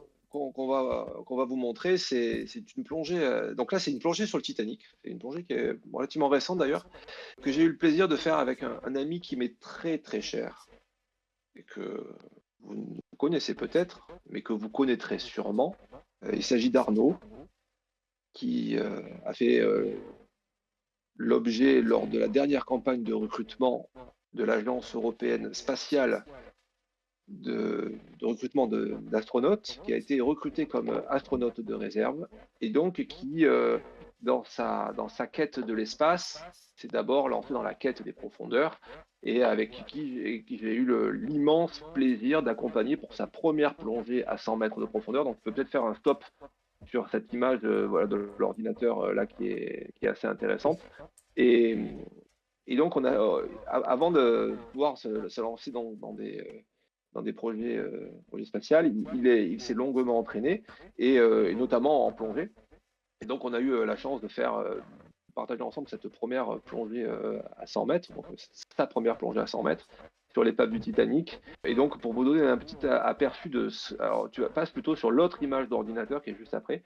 On va voir la première information qui nous parvient, une des premières informations techniques qui nous parviennent quand on arrive sur le fond. C'est l'ordinateur de plongée qui indique la profondeur ainsi que les paliers actuels et les paliers à venir. Et donc, on a des valeurs. Là, on voit très bien l'arrivée à 100 mètres de profondeur. Donc là, 7 minutes. 7 minutes, on était sur une descente assez difficile parce que beaucoup de courant. Donc, il a fallu affronter le courant sur une grosse profondeur avant d'arriver au fond.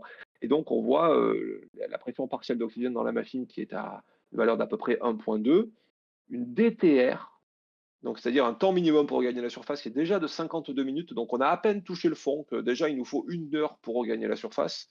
Et un delta plus 5 de 46 minutes, donc qui indique que si on reste 5 minutes de plus à la profondeur à laquelle on est, on aura 46 minutes de DTR en plus, avec un premier palier à la profondeur de 33 mètres, sachant qu'à la fin du temps fond, quand on aura atteint les 15 minutes de temps fond, on aura un premier palier aux alentours des 50 mètres de profondeur. Donc c'est assez marrant et assez vertigineux, mais pour les plongeurs passionnés qui plongent à l'air, quand vous avez déjà plongé à 50 mètres de profondeur, ben souvent c'est déjà une grosse plongée.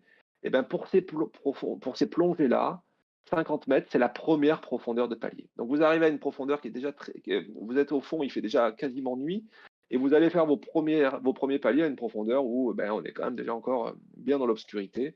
Et il y a une longue durée qui nous sépare de la surface avant de pouvoir regagner la vie des hommes.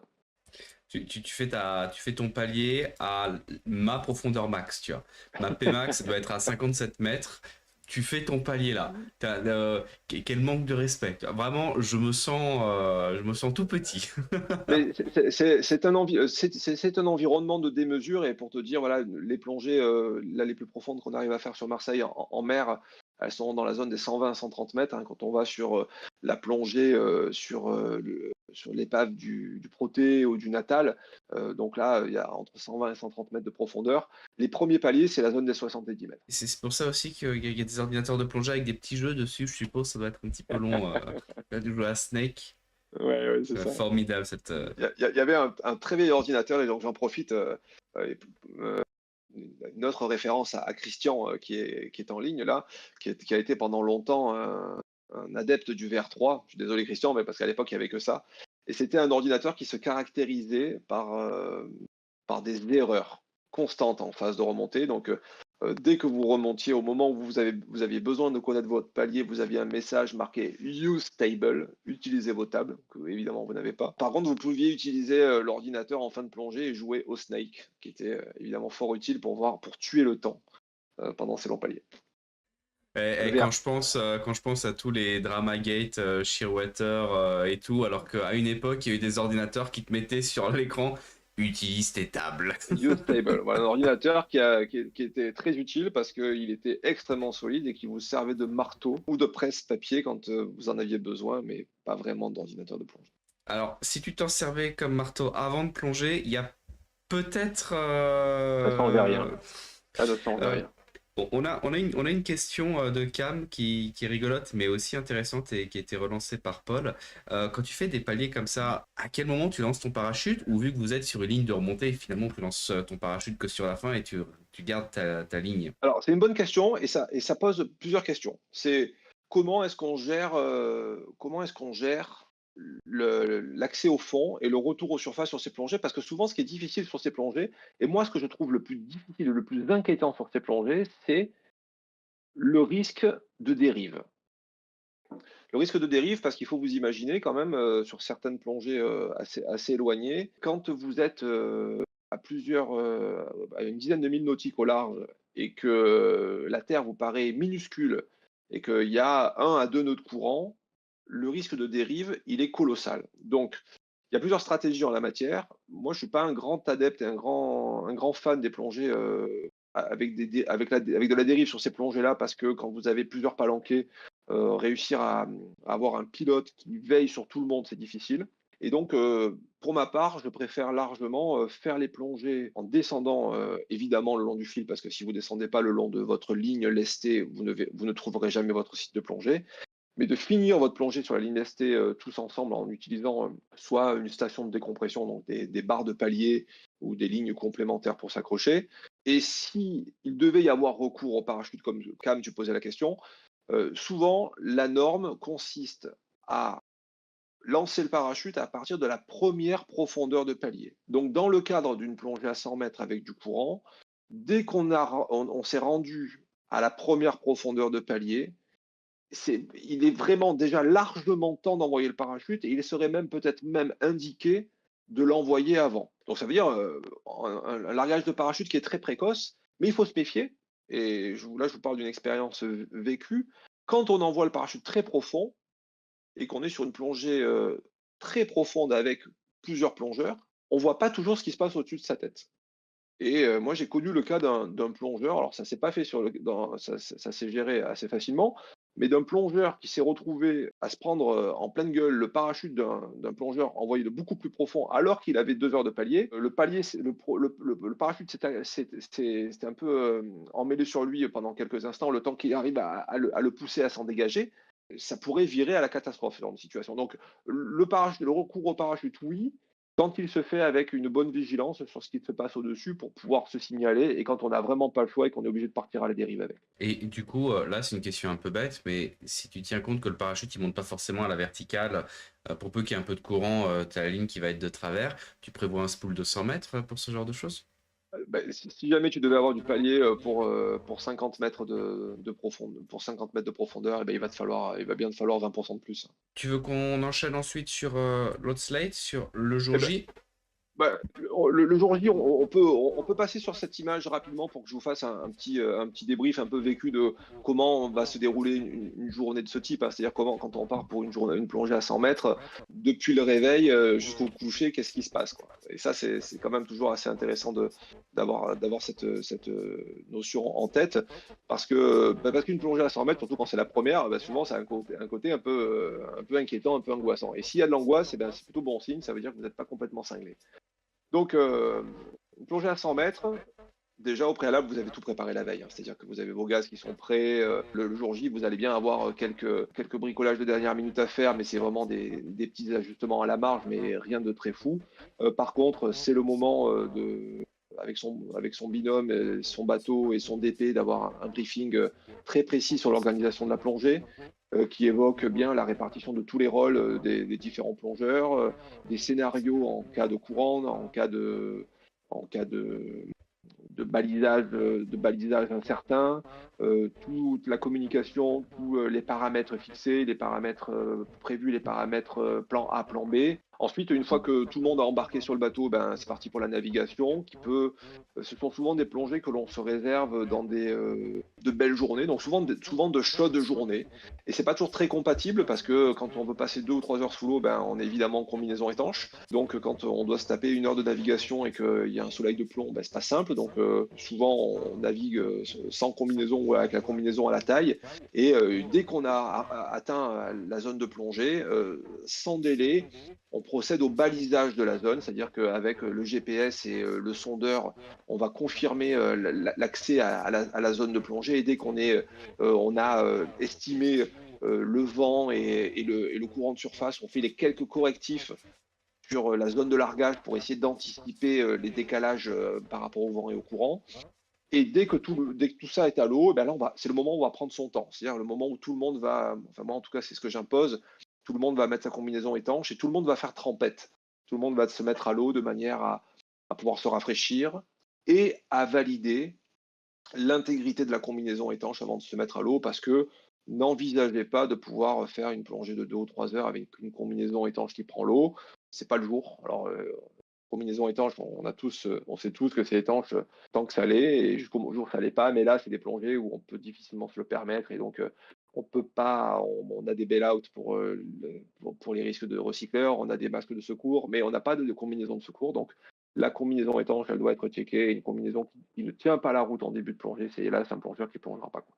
Donc on valide les combinaisons étanches et une fois que tout le monde est prêt, eh bien on envoie, on envoie les premiers plongeurs se préparer sur le bateau. On essaie de faire des décalages en général pour que les premiers plongeurs ne se gênent pas sur le bateau avec les autres plongeurs. Et donc on envoie une première palanquée sur le fond qui va en général envoyer un parachute de communication dès le fond pour confirmer qu'on est bien sur le site, que le site est sécurisé, que la ligne de descente a été solidarisée avec une jump line permettant aux plongeurs suivants de pouvoir se déhaler sur la ligne sans risque de faire dériver la ligne. Et, euh, et ensuite, c'est parti donc pour les premiers plongeurs, descendre le long de la descente. Alors la descente, il ne faut pas s'imaginer que c'est juste une descente en ascenseur, hein. Souvent, c'est un peu plus complexe que ça. Parce que selon le courant, en fait, pendant la descente, on affronte la profondeur et le courant qui cherche à nous décaler. Donc, il y a toujours une distance à parcourir depuis la surface jusqu'au fond qui est beaucoup plus longue que la profondeur, que la stricte profondeur. Mais donc, on se retrouve un peu sur un tapis roulant avec de la particule qui nous parvient, qui nous vient en pleine gueule, et donc avec une ligne qui va suivre une espèce de logarithme jusqu'au fond et qui va nous amener ensuite jusqu'au site de plongée. Et là, selon les conditions de visibilité, surtout si on avait de l'eau pas très claire en surface, eh bien, au fond, c'est la nuit plus ou moins claire. Et donc là, quand on voit l'image, eh ben là, c'est une journée exceptionnelle, hein. C'est une journée où on a un peu de lumière du soleil qui nous parvient et puis surtout une visibilité fabuleuse au fond qui nous permet d'avoir une vue d'ensemble extraordinaire. Et donc sur cette plongée, eh ben là, une fois qu'on arrive au fond, on a bien sûr pris la précaution de faire le bubble check en dynamique avec tous les binômes et arrivé au fond. On fait les switches de set point, on contrôle la pression des bailouts et ensuite on adopte la position avec le binôme pour pouvoir se déplacer sur l'épave en sécurité, toujours en vue de la lampe flash de la ligne de descente. Et on fait notre temps fond jusqu'à l'arrivée à notre DTR max avant de faire la remontée jusqu'au premier palier. Et donc là, c'est une remontée. Alors, je suis obligé de revenir un peu en arrière, mais moi, j'ai envie de vous parler de la première fois où je suis descendu à 100 mètres. J'ai cette sensation que j'ai toujours gardée en tête, et c'est vraiment une image un peu onirique, mais j'ai été très, très, très choqué par la différence et la perception du son au fond. Et je ne sais pas si c'est parce qu'il y avait un petit peu d'hélium dans la cagoule, dans le conduit auditif, mais le son était absolument cristallin, vraiment magique. Et je garde toujours une image folle de ça, qui me plaît beaucoup et que j'essaye de temps en temps de retrouver. Et de temps en temps, je le retrouve d'ailleurs. C'est vraiment très beau. Il n'y a que avec la profondeur que je perçois ça. Et ça participe aussi à la magie du temps passé au fond, quoi. Donc après, donc, la remontée, dès qu'on a atteint nos paramètres de remontée, c'est la remontée qui nous amène à la vitesse de 10 mètres minutes jusqu'à la profondeur à peu près des 50-60 mètres de profondeur, où là, de 3 mètres en 3 mètres, les paliers vont s'enchaîner. D'abord 1 minute, encore 1 minute, et après, on va enchaîner les paliers de 2 minutes, et on va arriver dans la zone des 20 mètres de profondeur avec des paliers très longs là, qui dépassent la dizaine de minutes, et enfin, l'arrivée à 6 mètres de profondeur pour les derniers paliers. Et là, pour des DTR de 2 heures, on a arrivé à la profondeur de 6 mètres, encore 40 bonnes minutes de palier à la profondeur de 6 mètres avant de pouvoir regagner la surface. Le temps est long, le temps est très long. C'est pas... Il faut réussir à s'occuper. Alors, il y a plein de choses à faire, hein. On peut soigner sa technique, travailler sa flottabilité.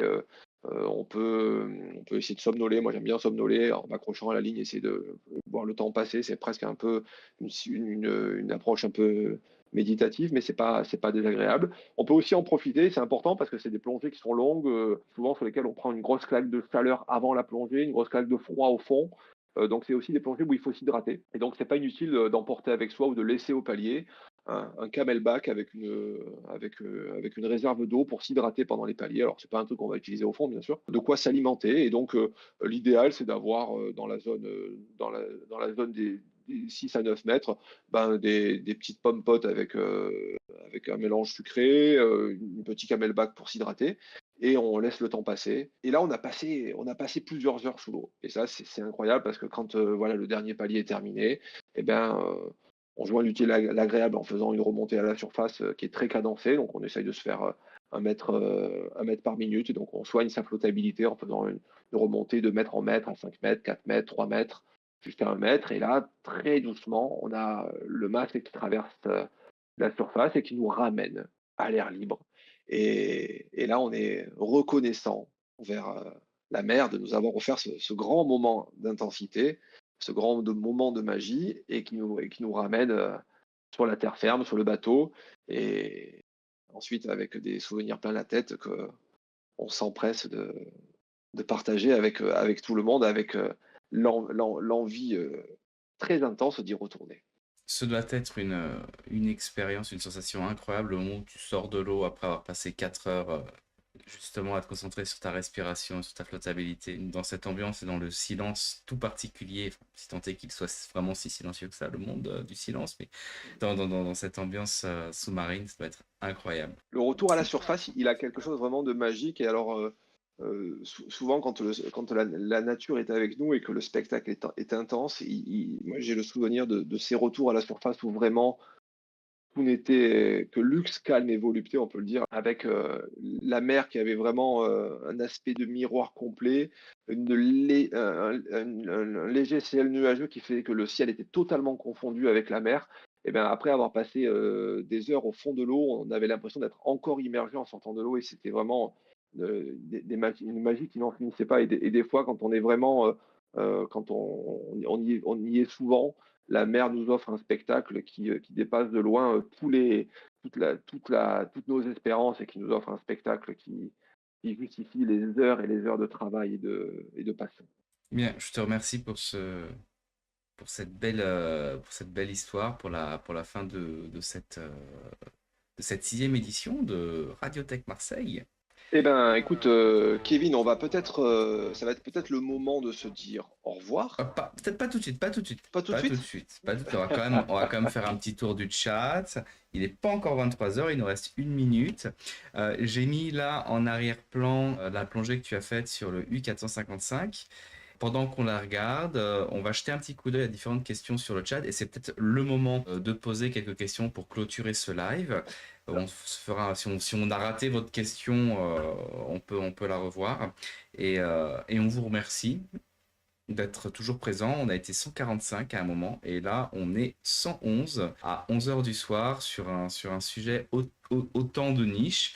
Donc merci à vous d'être là. Est-ce que ça vous plaît? Est-ce que vous passez un bon moment? Et on va regarder quelques questions. Alors, Kevin, en attendant, tu peux passer sur l'image suivante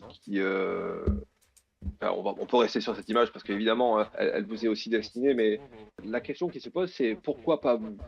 Pourquoi pas vous? Alors, peut-être que parmi vous, il y en a quelques-uns qui disent, bon, cette aventure-là, elle est belle et je suis très content de la voir en image, mais ça ne m'intéresse pas. Ou au contraire, c'est une aventure qui était déjà peut-être dans un coin de ma tête, ou alors je germe doucement, et un jour je caresse l'espoir de pouvoir y goûter. Et pourquoi pas? Et pourquoi pas? Et ça n'est pas un rêve inaccessible, hein, entendons-nous bien. On en a parlé tout à l'heure, mais c'est un périple, c'est un chemin long, long et difficile, mais qui est totalement accessible à tous les plongeurs qui seraient motivés pour s'engager dans la voie. Et ceux qui l'ont fait pourront en témoigner et vous raconter la magie des moments passés au fond. Et pour les autres, pourquoi pas. Si l'envie vous dit, et si l'aventure vous séduit, vous êtes évidemment les bienvenus à Marseille pour commencer cette formation et pour vous lancer dans ce périple qu'on partagera avec beaucoup, beaucoup de passion avec vous. Et peut-être qu'on se croisera à Marseille du coup, parce que moi je garde toujours en tête l'exploration plus profonde. Et évidemment, ce sera un plaisir de découvrir ça avec toi. J'en profite pour répondre à quelques questions. Il y a la question de Paul qui nous dit dans quel cas les plongeurs de soutien deviennent indispensables. En pratique, je pense que toutes les plongées à 100 mètres nécessiteraient un plongeur de soutien, parce que c'est toujours utile d'avoir un plongeur qui permet de faire la navette et pour pouvoir communiquer. Parce que souvent, ce qui est en question dans ces plongées-là, c'est des fois l'incompréhension quand on a des parachutes qui sont tirés au mauvais moment, au mauvais endroit, et qu'on ne comprend pas trop ce qui se passe. Le plongeur de soutien, il peut avoir cette fonction de déchiffrer quel est le problème, En revanche, très clairement, c'est sur les plongées de record que là, le plongeur de soutien prend a toute son importance parce que il est susceptible d'évoluer là où évolue le plongeur trimix profond. C'est-à-dire que là, quand nous on parle de la plongée à 100 mètres, et ben, dans le cadre des plongées à 300 mètres qui ont pu être faits par Ahmed ou par Pascal, ben, les plongeurs de soutien, ils avaient potentiellement un rôle à jouer à partir de la profondeur de 100 mètres. Donc là, on décale encore l'excès, mais c'est dans ces profondeurs-là que ça peut se justifier. Et, mais sinon, globalement, la bonne organisation des palanquets, les bonnes stratégies de mutualisation permettent normalement de ne pas avoir recours à ces plongeurs de soutien dans le cadre des plongées qu'ils vont faire dans la zone des 100 mètres. Je me permets de répondre aussi dans le chat de temps en temps. On a une question de Cam donc sur la température. Quelle est la température au fond? Est-ce qu'il y a un gros différentiel? Et après, tu verras, il y a aussi Philippe et Vincent qui nous posent des petites questions. Alors, pour répondre à Cam, la question de la température au fond ne se pose jamais vraiment parce que, alors à l'exception de la météo, des conditions qu'on a eues dernièrement, souvent en Méditerranée, la température au fond, elle est stable, elle est rarement en dessous de 13-14 degrés, qui correspond à la température de l'eau qui se déverse dans le détroit de Gibraltar dans l'eau. Donc partout en profondeur, l'eau est rarement en dessous de cette profondeur-là. Donc parfois, selon l'épaisseur de la combinaison, ça peut être un peu le choc arrivé dans la zone profonde qui en plus c'est intensifié par la respiration sur le trimix, qui est un gaz qui refroidit beaucoup. Donc ça peut être assez violent. Mais surtout, ce qui compte, c'est la température à la profondeur de palier. Et pour ma part, désormais, pas un grand fan des heures passées en pleine eau à me geler. Je me fixe comme limite de toujours avoir au moins 20 mètres de température, 20 mètres de thermocline pour m'engager sur ces plongées-là, pour avoir dans la zone des 20 mètres une température qui soit au moins de 17-18 degrés pour pas que les heures passées au palier soient des heures très difficiles. Mais après, dans bien d'autres zones, je pense à mes amis danois qui plongent en mer en Baltique, et ben, eux, ils sont habitués à faire des plongées très profondes avec de l'eau à 8 degrés tout le temps, et là, il faut s'équiper.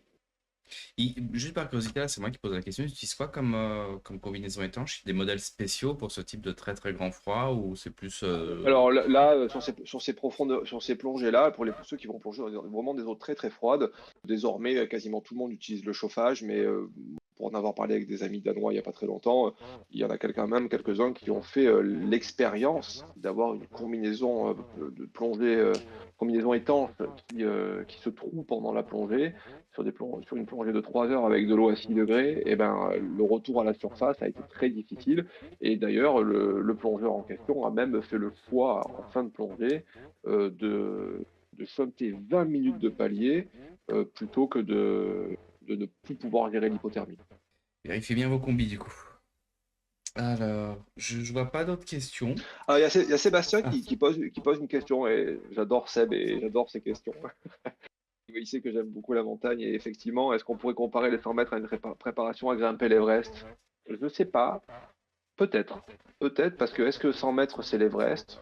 Moi, avec ma connaissance plus poussée, beaucoup plus poussée de la plongée que de la montagne, 100 mètres me paraît bien moins difficile que l'Everest. Et je serais beaucoup plus inquiet à l'idée d'aller sur l'Everest. Mais Kevin, tu peux désormais, toi, témoigner de l'Everest, parce que je sais que dans la communauté des youtubeurs, j'ai un jeune homme qui s'est aventuré Kaizen. sur les... Ouais, Kaizen. s'est aventuré sur l'Everest il n'y a pas très longtemps, et j'ai cru comprendre n'avait pas eu une préparation folle pour y parvenir. Donc, je pense que Il s'est préparé pendant un an quand même. s'est En préparé fait, pendant. il s'est préparé sérieusement pendant un an. Pour moi, je pense que l'Everest, tu le compares plus à une plongée à 200 mètres. Ok. Et dans sa préparation, il y a des plongées à 100 mètres. Mais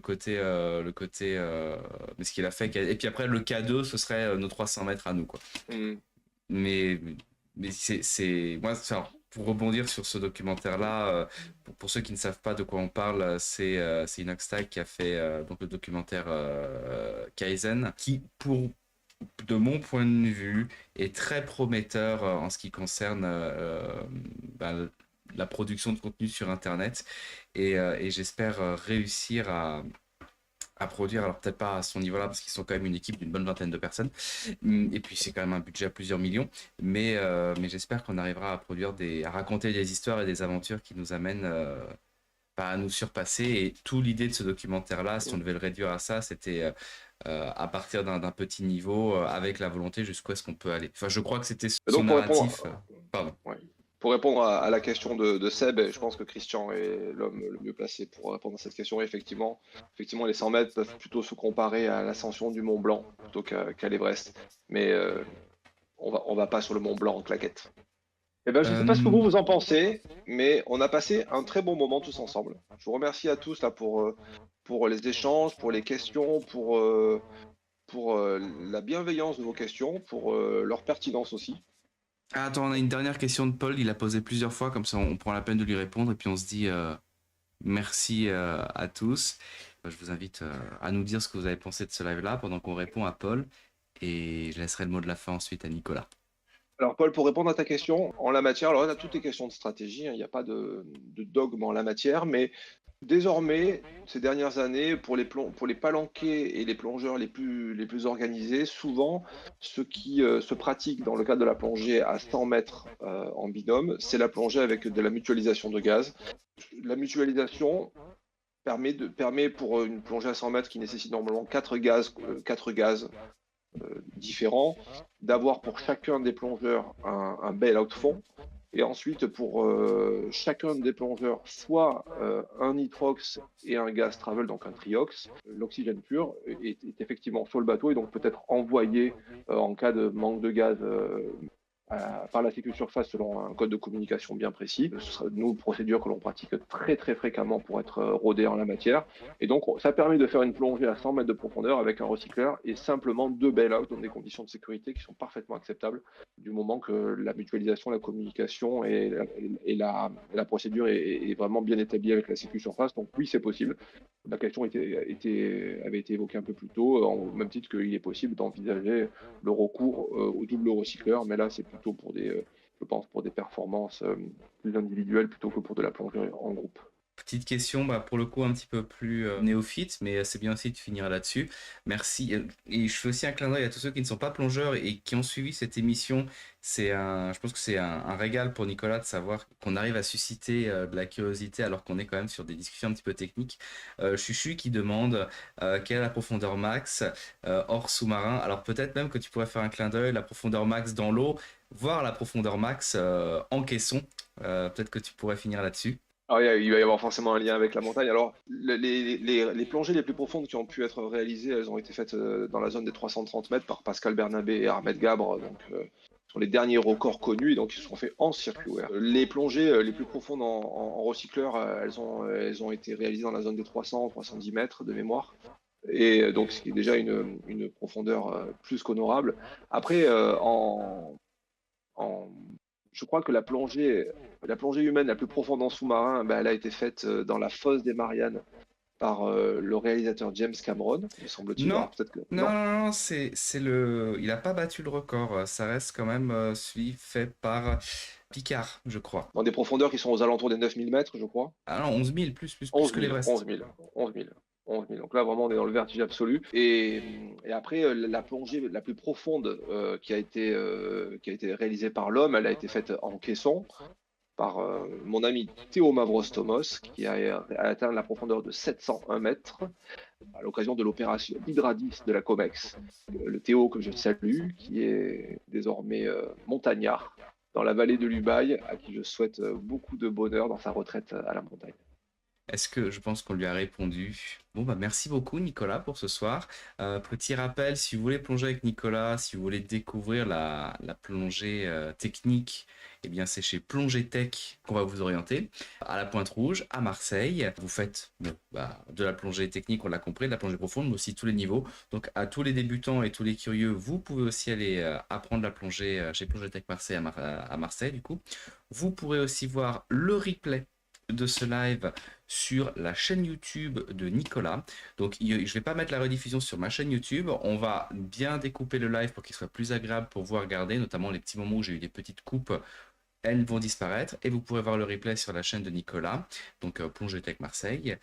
Et quant à moi, si ça vous intéresse, j'ai mis en place une communauté Discord, donc n'hésitez pas à nous rejoindre si vous voulez voir du contenu sans Nicolas, mais plutôt hebdomadaire.